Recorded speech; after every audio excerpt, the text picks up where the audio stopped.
हरे कृष्णा, जय श्री हरि, ओम नमः शिवाय। आप सभी को पौष मास के शुक्ल पक्ष की पुत्रदा एकादशी की हार्दिक शुभकामनाएं।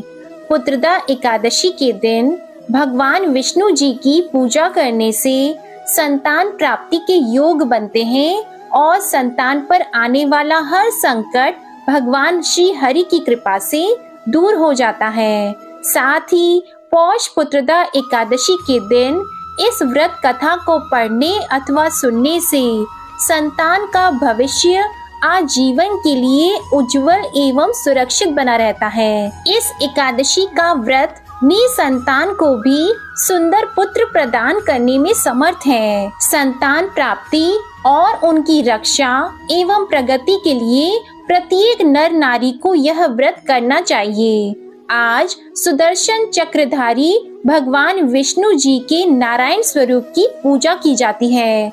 तो आइए अब सुनते हैं पुत्रदा एकादशी की व्रत कथा और आरती। महाराज युधिष्ठिर ने भगवान श्री कृष्ण से पूछा, हे भगवान, आपने सफला एकादशी का महात्म्य बताकर बड़ी कृपा की। अब कृपा करके यह बताइए कि पौष शुक्ल एकादशी का क्या नाम है, उसकी विधि क्या है और उसमें कौन से देवता का पूजन किया जाता है। भक्त वत्सल भगवान श्री कृष्ण बोले, हे राजन, इस एकादशी का नाम पुत्रदा एकादशी है। इसमें भी नारायण भगवान की पूजा की जाती है। इस चर और अचर संसार में पुत्रदा एकादशी के व्रत के समान दूसरा कोई व्रत नहीं है। इसके पुण्य से मनुष्य तपस्वी, विद्वान और लक्ष्मीवान होता है। इसकी मैं एक कथा कहता हूँ, सो तुम ध्यान पूर्वक सुनो। भद्रावती नामक नगरी में सुकेतुमान नाम का एक राजा राज्य करता था। उसके कोई भी पुत्र नहीं था। उसकी स्त्री का नाम शैव्या था।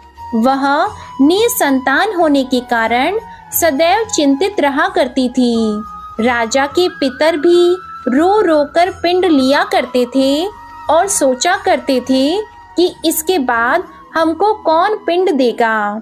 राजा को भाई, बांधव, धन, हाथी, घोड़े, राज्य और मंत्री, इन सब में से किसी से भी संतोष नहीं होता था। वह सदैव यही विचार करता रहता था कि मेरे मरने के बाद मुझको कौन पिंड दान करेगा।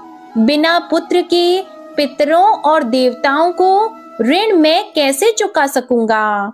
जिस घर में पुत्र न हो उस घर में सदैव अंधेरा ही रहता है। इसलिए पुत्र उत्पत्ति के लिए प्रयत्न करना चाहिए। जिस मनुष्य ने पुत्र का मुख देखा है वह धन्य है। उसको इस लोक में यश और परलोक में शांति मिलती है, अर्थात उनके दोनों लोक सुधर जाते हैं। पूर्व जन्म के कर्म से ही इस जन्म में पुत्र और धन आदि प्राप्त होते हैं। राजा इसी प्रकार रात दिन चिंता में लगा रहता था। एक समय तो राजा ने अपने शरीर को त्याग देने का निश्चय किया, परंतु आत्मघात को महान पाप समझकर उसने ऐसा नहीं किया। एक दिन राजा ऐसा ही विचार करता हुआ अपने घोड़े पर चढ़कर वन को चल दिया तथा पक्षियों और वृक्षों को देखने लगा। उसने देखा कि वन में मृग, व्याघ्र, सूअर, सिंह, बंदर, सांप आदि सब भ्रमण कर रहे हैं।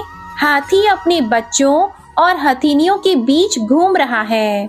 इस वन में कहीं तो गीदड़ अपने कर्कश स्वर में बोल रहे हैं, कहीं उल्लू ध्वनि कर रहे हैं। वन के दृश्यों को देखकर राजा सोच विचार में लग गया। इसी प्रकार आधा दिन बीत गया। वह सोचने लगा कि मैंने कई यज्ञ किए, ब्राह्मणों को स्वादिष्ट भोजन से तृप्त किया, फिर भी मुझको दुख प्राप्त हुआ। ऐसा क्यों? राजा प्यास के मारे अत्यंत दुखी हो गया और पानी की तलाश में इधर उधर फिरने लगा। थोड़ी दूरी पर राजा ने एक सरोवर देखा। उस सरोवर में कमल खिले हुए थे तथा सारस, हंस, मगरमच्छ आदि विहार कर रहे थे। उस सरोवर के चारों तरफ मुनियों के आश्रम बने हुए थे। उसी समय राजा के दाहिने अंग फड़कने लगे। राजा शुभ शकुन समझकर घोड़े से उतरकर मुनियों को दंडवत प्रणाम करके वहां बैठ गया। राजा को देखकर मुनियों ने कहा, हे राजन, हम तुमसे अत्यंत प्रसन्न हैं। तुम्हारी क्या इच्छा है, सो कहो। तब राजा ने पूछा, महाराज, आप कौन हैं और किस लिए यहाँ आए हैं? कृपा करके बताइए। तब मुनि कहने लगे, हे राजन, आज संतान देने वाली पुत्रदा एकादशी है। हम लोग विश्व देव हैं और इस सरोवर में स्नान करने के लिए आए हैं। यह सुनकर राजा कहने लगा कि महाराज, मेरे कोई भी पुत्र नहीं है। यदि आप मुझ पर प्रसन्न हैं तो एक पुत्र का वरदान दीजिए। तो मुनि बोले, हे राजन, आज पुत्रदा एकादशी है। आप अवश्य ही इसका विधि विधान से व्रत करें। भगवान की कृपा से आपको अवश्य ही घर में पुत्र होगा। मुनि के वचनों को सुनकर राजा ने उसी दिन एकादशी का व्रत किया और द्वादशी को उसका पारण किया। इसके बाद मुनियों को प्रणाम करके राजा महल में वापस आ गया। कुछ समय बीतने के बाद रानी ने गर्भ धारण किया और 9 महीने के बाद उनके एक पुत्र हुआ। वह राजकुमार अत्यंत शूरवीर, यशस्वी और प्रजापालक हुआ। भगवान श्री कृष्ण कहते हैं, हे राजन, पुत्र प्राप्ति के लिए इस पुत्रदा एकादशी का व्रत करना चाहिए। इस व्रत को करने वाले यशस्वी और पितृभक्त पुत्र तो पाते ही हैं और इसके महात्म्य का श्रवण करने मात्र से ही मनुष्य सुंदर संतान और मोक्ष की भी प्राप्ति करते हैं और अंत में उन्हें स्वर्ग की प्राप्ति होती है। प्रेम से बोलिए भगवान विष्णु जी की जय, भगवान श्री कृष्ण की जय, बोलिए माता लक्ष्मी जी की जय। अब सुनिए एकादशी माता की कथा। एक बार एक राज्य में एक राजा रहा करता था। राजा बहुत ही बुद्धिमान और बलशाली था। राजा सदा ही अपनी प्रजा का बहुत अच्छे से ध्यान रखता था। प्रजा भी राजा को बहुत पसंद करती थी। राजा की 2 बेटियां थी। राजा अपनी दोनों बेटियों से बहुत प्रेम करता था। राजा की छोटी बेटी देखने में बहुत सुंदर और आकर्षित थी और राजा की बड़ी बेटी छोटी बेटी के मुकाबले थोड़ी कम सुंदर थी।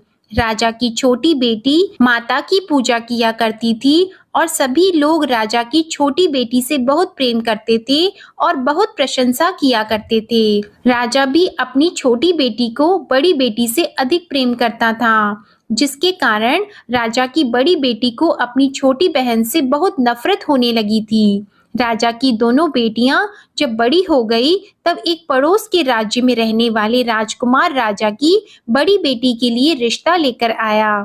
लेकिन जैसे ही उस राजकुमार की नजरें राजा की छोटी बेटी पर पड़ी तो वह राजकुमार राजा की छोटी बेटी पर आकर्षित हो गया और छोटी बेटी से पहली नजर में प्रेम करने लगा। उस राजकुमार ने राजा की बड़ी बेटी के साथ विवाह करने से मना कर दिया और उसने राजा से कहा कि मैं आपकी छोटी बेटी से विवाह करना चाहता हूँ। ये सब देखकर राजा की बड़ी बेटी अपनी छोटी बहन से बहुत क्रोधित हो गई और राजा की बड़ी बेटी ने अपनी छोटी बहन को अपना सबसे बड़ा दुश्मन मान लिया। राजा की बड़ी बेटी ने अपनी छोटी बहन से बदला लेने का निर्णय किया। राजा की बड़ी बेटी ने अपनी छोटी बहन को जान से मारने का उपाय सोचा। राजा की बड़ी बेटी ने अपनी छोटी बहन को मारने के लिए सबसे पहले एक लड्डू में जहर मिलाकर अपनी छोटी बहन को दे दिया और उसको लड्डू खाने के लिए कहा। लेकिन लड्डू खाने के बाद भी छोटी बहन को कुछ भी नहीं हुआ। बड़ी बहन ये देखकर बहुत आश्चर्यचकित हो गई, लेकिन बड़ी बहन ने हार नहीं मानी। जब उसकी छोटी बहन रात में कमरे में सो रही थी तब उसने एक मटके में सांप रखकर उसके कमरे में छोड़ दिया, लेकिन सांप भी छोटी बहन का कुछ नहीं कर पाया। जिसके बाद बड़ी बहन ने अपनी छोटी बहन से कहा कि चलो हम लोग कुएं में से पानी भर कर लाते हैं, जिसके लिए वह अपनी छोटी बहन को पानी भरने के बहाने कुएं के पास ले गई और उसने अपनी छोटी बहन को कुएं में धक्का दे दिया। लेकिन छोटी बहन को तब भी कुछ नहीं हुआ, क्योंकि हर बार ग्यारस माता उसकी रक्षा कर रही थी और उधर बड़ी बहन अपने सारे प्रयास के बाद भी असफल हो रही थी, जिससे वह बहुत क्रोधित हो गई और फिर उसने अपनी छोटी बहन के पास जाकर उससे प्रश्न किया कि मेरी छोटी बहन, क्या तुमको पता है कि भगवान ने सबको मृत्यु एक निश्चित समय पर लिखी हुई है और कैसे तुम्हारी या मेरी मृत्यु होगी, क्या ये तुम जानती हो? तब छोटी बहन ने अपनी बड़ी बहन को बताया कि हाँ दीदी, मैं तो जानती हूँ मेरी मृत्यु कैसे होगी। छोटी बहन से ये सब बातें सुनकर बड़ी बहन मन ही मन बहुत प्रसन्न होने लगी और उसने अपनी छोटी बहन से कहा कि तो तुम मुझे अपनी मृत्यु का राज बताओ। तब छोटी बहन ने अपनी बड़ी बहन से कहा कि मेरी मृत्यु तो एक तोते में है, जो तोते के गले में एक हार है, उससे मेरी मृत्यु होगी। जब तक कोई भी व्यक्ति तोते को मारकर उस हार को अपने गले में पहनेगा तो मैं मूर्छित हो जाऊंगी और जैसे ही उस हार को अपने गले से उतारेगा तो मैं वापस से जीवित हो जाऊंगी। अपनी छोटी बहन की मृत्यु का राज जानकर बड़ी बहन बहुत खुश हुई और उसने अपनी छोटी बहन को मारने के लिए उसके पालतू तोते को ढूंढना शुरू कर दिया और छोटी बहन को इस बात का आभास हो गया था कि कोई उसकी जान लेना चाहता है, जिसके लिए वह अपने पिताजी के पास गई और उसने अपने पिताजी से कहा कि पिताजी, मेरी मृत्यु के बाद आप मुझे मत जलाइएगा, बल्कि आप मुझे अपनी पुरानी वाली हवेली में एक पलंग में लिटाकर छोड़ दीजिएगा। अपनी छोटी लड़की की ये बातें सुनकर राजा बहुत आश्चर्यचकित हो गया। राजा ने अपनी छोटी बेटी से पूछा कि बेटी, तुम ये क्या कह रही हो? तब राजा की छोटी बेटी ने बताया कि पिताजी, समय किसी के लिए नहीं रुकता है, क्या कब किसको हो जाए इसका किसी को कुछ नहीं पता। फिर राजा ने अपनी छोटी बेटी से कहा कि तुम ऐसी बातें क्यों करती हो? 2-3 दिन के बाद तो तुम्हारा विवाह है। लेकिन छोटी बेटी ने अपने पिताजी को ऐसा करने पर मजबूर कर दिया और उनसे वचन ले लिया। राजा ने भी अपनी छोटी बेटी की बात स्वीकार कर ली और 2-3 दिनों के बाद जब शादी का समय आया तब राजकुमार बारात लेकर राजा के घर आया और राजकुमार और राजा की छोटी बेटी का विवाह शुरू हो गया। जैसे ही राजा की छोटी बेटी राजकुमार के साथ फेरे लेना शुरू हुई तो उसकी बड़ी बहन अपनी छोटी बहन के कमरे में जाकर उसके तोते को पकड़ लेती है और उसको जान से मार देती है। तोते के गले में जो हार था उसको अपने गले में धारण कर लेती है और जैसे ही बड़ी बहन उस हार को अपने गले में धारण करती है तो उधर छोटी बहन 3.5 ही फेरे ले पाती है और वहीं पर बेहोश होकर गिर जाती है। जिसके बाद राजा ने बड़े बड़े दर्द हकीमों को बुलाया और अपनी छोटी बेटी का इलाज करने के लिए कहा। राजा की बात सुनकर जब वैद्य ने छोटी बेटी को देखा तो राजा को बताया कि आपकी छोटी बेटी ना तो जीवित है और ना मरी हुई है, ऐसा मैं पहली बार देख रहा हूँ। राजा ने वैद्य और हकीम को ये बात बाहर बताने से मना कर दिया और उनको कहा कि अगर तुमने ये बात किसी को बाहर बताई तो हम तुमको फांसी दे देंगे। राजा ने अपनी छोटी बेटी को पुराने महल में जाकर एक पलंग में लेटा दिया और वहां पर कुछ सैनिकों को तैनात कर दिया। इसके बाद राजा वापस अपने महल पर आ गया। राजा की बड़ी बेटी अपने पिताजी के पास आई और कहने लगी कि पिताजी, अगर ये शादी संपन्न नहीं हुई तो आपकी इज्जत का क्या होगा? आप कहें तो मैं आपकी इज्जत बचाने के लिए राजकुमार से शादी करने के लिए तैयार हूँ। जिसके बाद राजा ने अपनी बड़ी बेटी की बात मान ली और राजा ने बड़ी बेटी को छोटी बेटी के कपड़े पहनाकर मंडप में भेज दिया। लेकिन राजकुमार ये जान गया कि ये राजा की छोटी बेटी नहीं है, बल्कि ये राजा की बड़ी बेटी है। लेकिन जब राजकुमार ने शादी करने से मना किया तो सभी लोगों ने राजकुमार को बेबस करके राजा की बड़ी बेटी से बचे हुए फेरों को संपन्न करा दिया और विवाह संपन्न हुआ, जिसके बाद राजकुमार राजा की बड़ी बेटी को अपने महल में ले गया। विवाह होने के बाद राजकुमार उससे ना तो बात करता था, ना उसे पसंद करता था और ना ही उसके आसपास भटकता था। और राजकुमार ने ये फैसला लिया था कि वह अपनी प्रेमिका को ढूंढ कर रहेगा और ये जानकर रहेगा कि उसके साथ क्या हुआ है। एक दिन राजकुमार अपने घोड़े पर सवार होकर राजा के पुराने महल के पास पहुंचा, जहां पर उसने कुछ सैनिकों को देखा। महल के पास पहुंचकर राजकुमार ने जब महल को ध्यान से देखा तो वह समझ गया कि ये तो हमारे ससुर जी का महल है। तब राजकुमार ने सैनिकों से पूछा कि तुम लोग यहाँ क्या कर रहे हो और इस महल के अंदर उस पलंग में कौन लेटा है। जिसके बाद सैनिकों ने बताया कि यहाँ पर राजा की छोटी बेटी लेटी है। ये सुनकर राजकुमार बहुत प्रसन्न हो गया और वह तुरंत अपनी प्रेमिका के पास पहुंच गया और उसकी सेवा करने लगा। जैसे ही रात हुई तो राजा की छोटी बेटी उठकर खड़ी हो गई। राजकुमार ये देखकर बहुत खुश हो गया और उसने अपनी प्रेमिका से पूछा कि तुम यहाँ क्या कर रही हो, तुम मेरे साथ मेरे घर चलो। राजा की छोटी बेटी ने राजकुमार को सारी बातें बता दी कि मेरी जान एक तोते में बसती थी और मैंने ये बात सिर्फ अपनी बड़ी बहन को बताई थी और मुझे पता है कि उसने ही मुझे मारने का प्रयास किया है। उसके पास एक हार है जिसको वह सुबह पहन लेती है और रात को उतार देती है। जब तक वो हार को पहन कर रखती है तब तक मैं मूर्छित रहती हूँ और जैसे ही वो हार को उतार देती है तो मैं जीवित हो जाती हूँ और जब तक मेरी बड़ी बहन के पास वो हार रहेगा तब तक मैं ऐसे ही जीवित और मूर्छित होती रहूंगी। अगर मेरी बड़ी बहन के पास जो हार है वो मेरे हाथ लग जाए तो मैं हमेशा के लिए जीवित हो जाऊंगी। राजकुमार ये सब बातें सुनकर राजा की छोटी बेटी के पास रहने का निर्णय ले लेता है और उसने अपने बचे हुए सारे फेरे उस पलंग में लेटी हुई राजकुमार की छोटी बेटी के साथ ले लिए और अपना विवाह पूर्ण कर लिया और वहीं पर वो रहने लगा। देखते ही देखते कुछ समय में राजा की छोटी बेटी और राजकुमार की पत्नी गर्भवती हो गई। एक दिन राजकुमार को किसी काम से बाहर जाना पड़ा।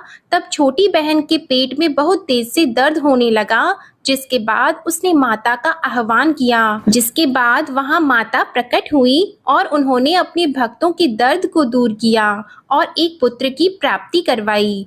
और वहीं पर अचानक से राजकुमार भी आ गया। राजकुमार ने ग्यारस माता को देखा तो वह आश्चर्यचकित हो गया और उसने तुरंत ग्यारस माता को प्रणाम किया और ग्यारस माता ने राजकुमार से कहा, जब तुम्हारा पुत्र 5 वर्ष का हो जाए तो तुम आकर अपनी पत्नी का हार इसके गले में डाल देना। और देखते ही देखते राजकुमार और राजा की छोटी बेटी का पुत्र 5 वर्ष का हो जाता है। तो राजकुमार अपने बेटे से कहता है कि बेटा, मैं कुछ काम से बाहर जा रहा हूँ, तुम अपनी माता का ध्यान रखना, और वहां से चला जाता है। राजा को बाहर निकलता देखकर बड़ी बहन के सैनिक देख लेते हैं और बड़ी बहन को जाकर सारी बातें बता देते हैं। जिसके बाद बड़ी बहन अपनी छोटी बहन के पुत्र को वहां से उठवा लेती है और उसको मरवा देती है। छोटी बेटी के पुत्र के 2 टुकड़े करवा देती है। पहला टुकड़ा चक्के के पास छुपा देती है और दूसरा टुकड़ा अपने पलंग के नीचे रख लेती है। अब ग्यारस माता भिखारी का रूप लेकर आती है और एक भिखारी का रूप रखकर बड़ी बहन के पास चली जाती है। जिसके बाद वहां पर भिक्षा मांगने लगती है। तो बड़ी बहन अपने नौकरों से कहती है कि जाकर भिक्षा दे दो। लेकिन जैसे ही नौकर ग्यारस माता को भिक्षा देने के लिए आते हैं तो माता उन्हें मना कर देती है और कहती है कि मैं तुम्हारी महारानी से ही भिक्षा लूंगी। जिसके बाद बड़ी बहन स्वयं ही भिक्षा देने के लिए माता के पास आती है। तब माता एक बिल्ली का रूप लेकर उसके कमरे में चली जाती है और वहां पर छोटी बेटी के पुत्र के 2 टुकड़े को आपस में जोड़ देती है और उसे जीवित कर देती है। फिर उसे वहां से ले जाती है। राजकुमार अपने बेटे को लेकर अपनी पत्नी के पास जाता है और उसे कहता है कि तुम इसका ध्यान रखना। अगर तुम इस बच्चे का अच्छे से ध्यान रखोगी तो मैं तुमसे बात करूंगा। एक दिन राजकुमार अपने बच्चे से कहता है कि तुम मम्मी से उनके गले का हार मांग लो। तो अपने पिता की बात मानकर राजकुमार का लड़का अपनी मम्मी के पास जाता है और कहता है कि मम्मी, मुझे तुम्हारा हार चाहिए। यह सुनकर पहले तो बड़ी बहन बहुत क्रोधित होती है, पर उसको यह याद आता है कि राजकुमार ने कहा था कि अगर मैं इस बच्चे का ध्यान अच्छे से रखूंगी तो वह मुझसे बात करेंगे, जिसके कारण वह हार उस बच्चे को दे देती है और वह तुरंत हार को ले जाकर अपने पिताजी को दे देता है। और तभी राजकुमार अपने बेटे को लेकर वहां से जाने लगता है और अपनी पत्नी से कहता है कि तुम हमारे लिए खाना बनाकर रखना, मैं शाम को आकर तुम्हारे साथ खाना खाऊंगा। और वह अपने बेटे को लेकर वहां से चला जाता है, जिसके बाद वह राजा के पास जाता है और उनको सारी बातें बता देता है। राजा अपनी बड़ी बेटी की ये करतूत सुनकर बहुत क्रोधित होते हैं और अपनी परवरिश पर ही दोष देने लगते हैं। राजकुमार को अपनी छोटी बेटी के साथ रहने के लिए आदेश दे देते हैं। इस प्रकार ग्यारस माता की कृपा से राजकुमार और राजा की छोटी बेटी सुखपूर्वक रहने लगे। प्रेम से बोलिए एकादशी माता की जय। प्रेम से बोलिए माता लक्ष्मी और भगवान विष्णु की जय। माता पार्वती और भगवान शंकर की जय। कथा के बाद अब आप आरती श्रवण कीजिए। ओम जय एकादशी माता, मैया जय एकादशी माता। विष्णु पूजा व्रत को धारण कर, विष्णु पूजा व्रत को धारण कर, शक्ति मुक्ति पाता। ओम जय एकादशी माता। तेरे नाम गिनाऊं देवी, भक्ति प्रदान करनी, मैया भक्ति प्रदान करनी। गण गौरव की देनी, गण गौरव की देनी, माता शास्त्रों में वरनी। ओम जय एकादशी माता। मार्गशीर्ष की कृष्ण पक्ष की उत्पन्ना विश्व तारिणी जन्मी, मैया उत्पन्ना विश्व तारिणी जन्मी। शुक्ल पक्ष में हुई मोक्षदा, मुक्तिदाता बन आई। ओम जय एकादशी माता। पौष के कृष्ण पक्ष की सफला नामक है, सफला नामक है। शुक्ल पक्ष में होए पुत्रदा, आनंद अधिक रहे। ओम जय एकादशी माता। नाम षटतिला माघ मास में कृष्ण पक्ष आवे, मैया कृष्ण पक्ष आवे। शुक्ल पक्ष में जया कहावे, शुक्ल पक्ष में जया कहावे, विजय सदा पावे। ओम जय एकादशी माता। विजया फागुन कृष्ण पक्ष में शुक्ला आमल की, मैया शुक्ला आमल की। पाप मोचनी कृष्ण पक्ष में चैत्र महाबली की। ओम जय एकादशी माता। चैत्र शुक्ल में नाम कामदा, धन देने वाली, मैया धन देने वाली। नाम वरूथिनी कृष्ण पक्ष में, नाम वरूथिनी कृष्ण पक्ष में, वैशाख माह वाली। ओम जय एकादशी माता। शुक्ल पक्ष में होई मोहिनी, अपराजिष्ट कृष्ण पक्षी। नाम निर्जला सब सुख करनी, नाम निर्जला सब सुख करनी। शुक्ल पक्ष रखी। ओम जय एकादशी माता। योगिनी नाम आषाढ़ में जानो, कृष्ण पक्ष करनी। देवशयनी नाम कहायो, शुक्ल पक्ष धरनी। ओम जय एकादशी माता। कामिका श्रावण मास में आवे, कृष्ण पक्ष कहिए। श्रावण शुक्ला होए पवित्रा, आनंद से रहिए। ओम जय एकादशी माता। अजा भाद्रपद कृष्ण पक्ष की परिवर्तिनी शुक्ला, इंद्रा आश्विन कृष्ण पक्ष में, इंद्र आश्विन कृष्ण पक्ष में व्रत से भवसागर निकला। ओम जय एकादशी माता। पापंकुशा है शुक्ल पक्ष में, आप हरनहारी। रमा मास कार्तिक में आवे, सुखदायक भारी। ओम जय एकादशी माता। देवोत्थानी शुक्ल पक्ष की दुख नाशक मैया, मैया दुख नाशक मैया। पावन मास में करूं विनती, पावन मास में करूं विनती, पार करो नैया। ओम जय एकादशी माता। परमा कृष्ण पक्ष में होती जन मंगल करनी, मैया जन मंगल करनी।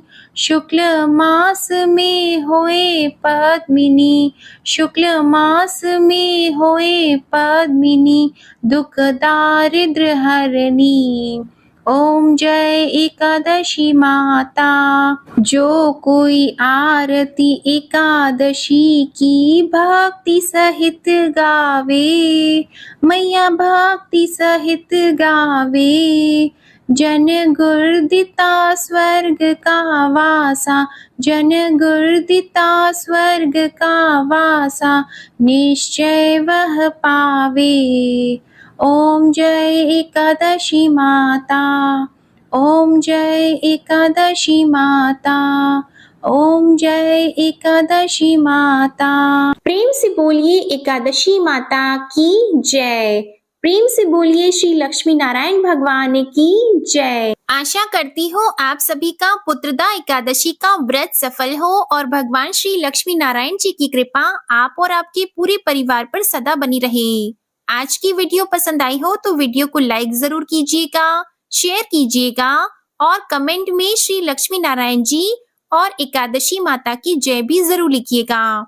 इसी के साथ हमारे चैनल आध्यात्मिक सागर को सब्सक्राइब जरूर कीजिएगा। प्रेम से बोलिए भगवान श्री हरि विष्णु जी की जय।